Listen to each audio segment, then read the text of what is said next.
This is a guide on replacing a screen on a ThinkPad T14s laptop. To begin, turn the laptop off and disconnect the power cord. Next step is to remove the bezel. Insert a plastic pick between the bezel and the LCD on the inner side. Move it along the perimeter, unsnapping the tabs underneath. Remove the bezel. The screen is held in place with two adhesive strips with loose tabs in the upper corners. Use a plastic pick to pry off the right upper corner of the screen.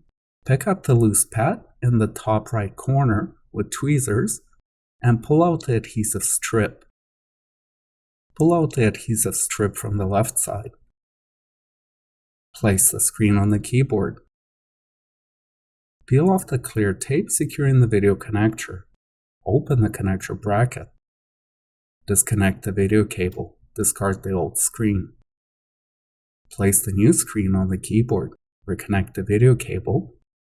Close the connector's bracket. Secure it with clear tape.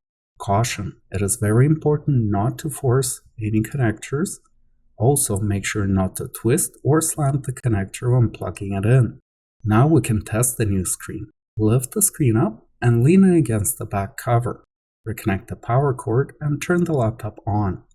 The screen is working and we can finish the installation process. Place the screen back on the keyboard.